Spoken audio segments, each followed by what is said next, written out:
Hey, what's going on, everybody? I know it's been a while since we talked about some Grounded here on the channel, but what do you know? They finally got some content coming out in an update called the Super Duper update. Now, the public test server is live for this, but I am not a member of the Xbox Insider program no more, so I do not have access to the public test server.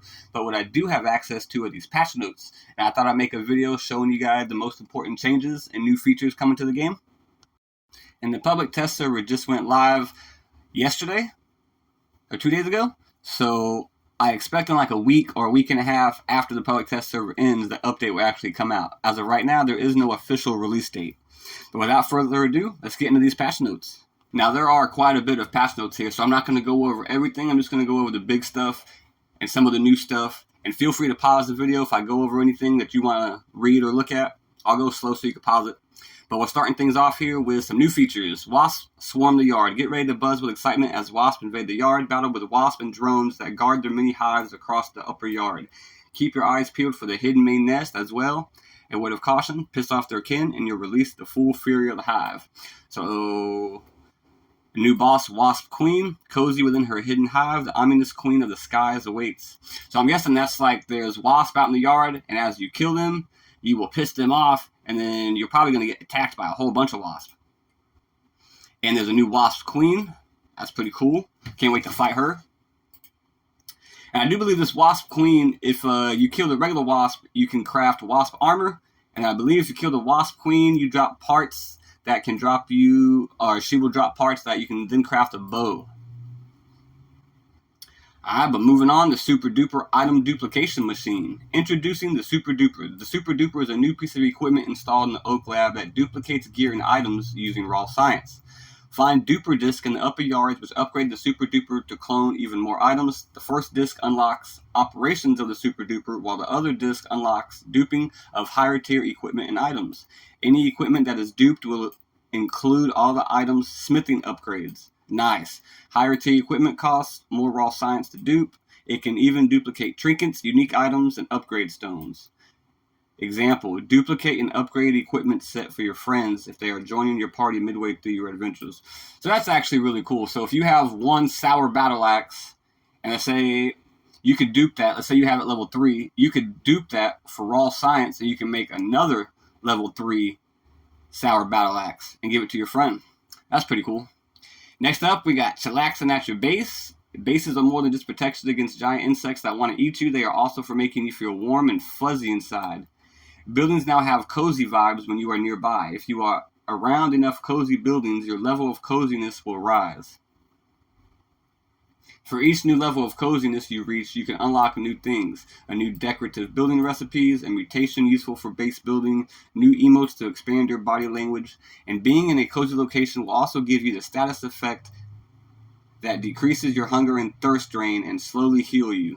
Multiple buildings of the same type don't give you the same level of coziness. For example, one bed will provide lots of coziness, but a second bed of the same type will only give you a little more coziness.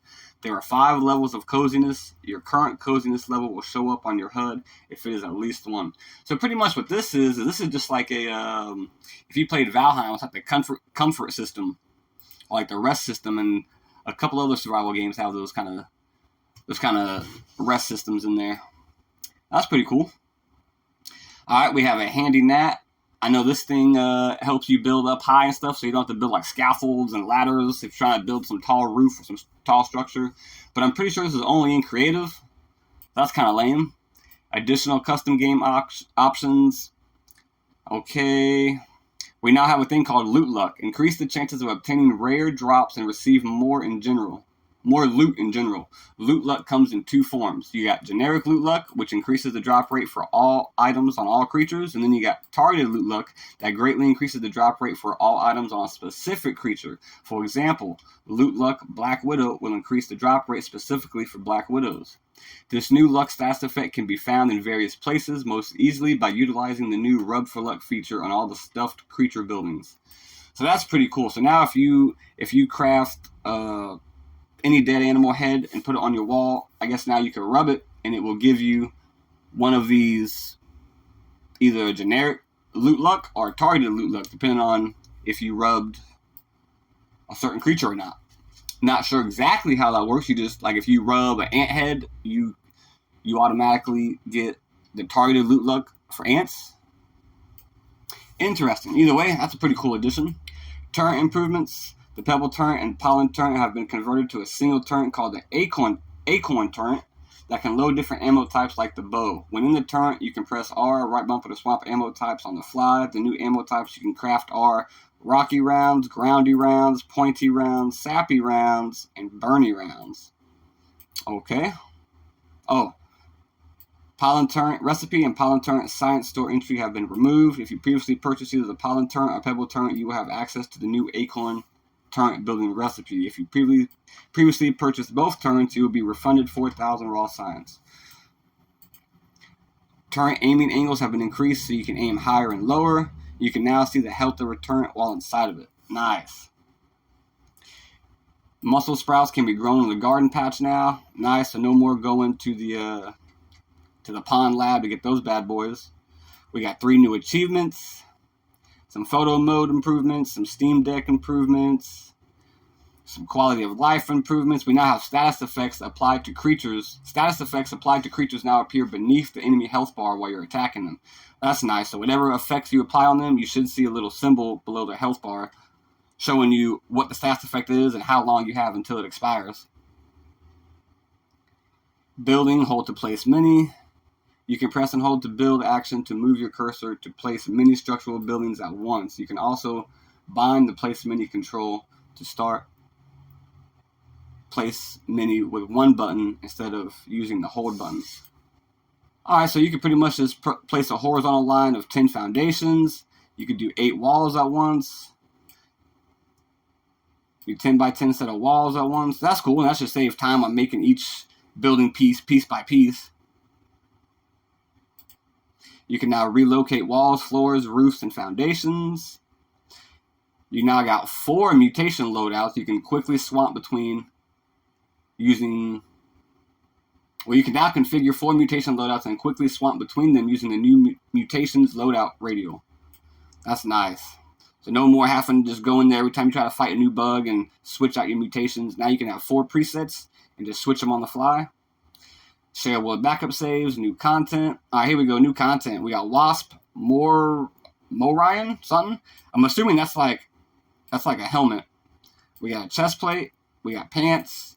The Bard's Tutor. I'm not sure what that is. The Bard's Bow. That's the bow you get from killing the Wasp Queen. Wasp Queen Trinket. We got 6 new secret trinkets. Pollen arrows. More smoothies and meals. And we got over 90 new buildings. Jesus. Large storage chest, large plank pallet, large stem pallet, hot tub, bunk bed, pedal bed. Oh my god. You can feel free to, like I said, guys, feel free to pause this anytime you want. And anything that I'm not reading. We got new base structures. A lot of these are going to be curved structures.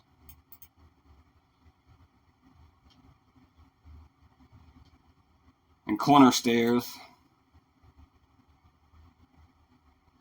Infected wolf spider wall mount, infected gnat, grub, wasp, and wasp queen. Got some new stuffed mounts.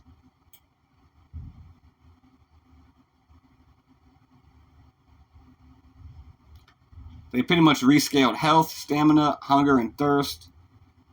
And healing upgrade has been rescaled to have diminishing returns like all other upgrades. Okay. Got some new combat changes here. Creatures now have a stagger cooldown to prevent them from being stun locked, ranging from 1 second to 20 seconds, depending on the tier and creature. Perfect blocks now deal significantly more stun damage to flying enemies. Mosquitoes now have an extended hitbox to make them easier to hit with melee weapons. Thank God. Those things are hard to hit with melee weapons, which is why I never use them. I always hit them with bow and arrows. Increased stamina to swing club-type weapons. Base unarmed damage reduced because it ignores resistances. Unarmed damage ignores resistances? Did not know that. That's good to know.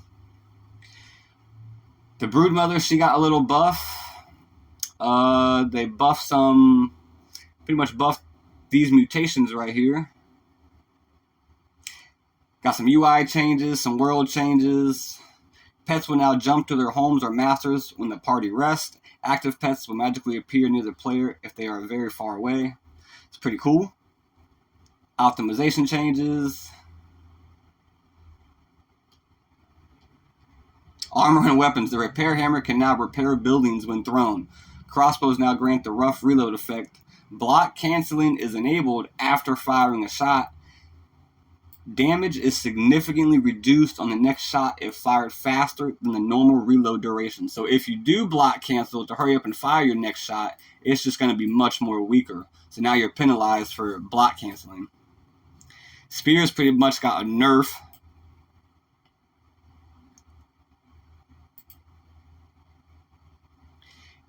Ant Club base damage reduced. Poison. Bonus poison damage granted by spider armor sleek effect reduced. Salt Morningstar base damage increased. Prod Smacker base damage increased. So a lot of weapons got just a base damage increase.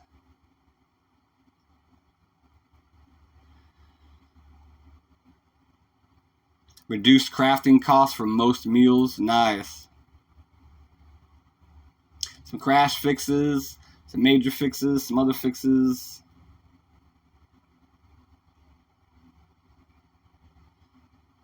Alright guys, I think that's it. Yep.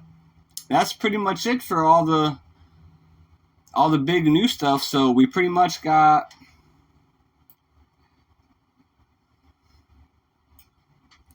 we got 3 new wasps. We got the wasp queen. We got the wasp drone and just the regular wasp. We got the super duper machine, so now you can dupe items. We got the new cozy system for when you're at the base. We got some stuff for your custom game options. We got the new the new loot luck system. New turret improvements. New achievements. And a whole bunch of new building pieces. 6 new trinkets, pollen arrows. We got the mutation loadouts. You can now relocate walls, floors, roofs, and foundations. So overall, guys, this super duper update is looking kind of super duper. I do wish we would have more actual story content and like a new biome to go explore, like a real huge update. But hey, man, something is better than nothing. I appreciate what I get, and I hope Grounded continues to build upon what it already has, because it is actually my favorite survival game. I love it. Alright, that's going to do it for the video, guys. I hope you got a nice little brief summary of what all's coming to Grounded in the next couple weeks. And as always, as soon as that content hits, I'm going to be here making videos for you guys, showing you where to find all the new stuff, where all the new stuff is, how to do this, where to go to get that. So if you're into that kind of content, make sure you subscribe so you don't miss any of that. And until next time, guys, see you.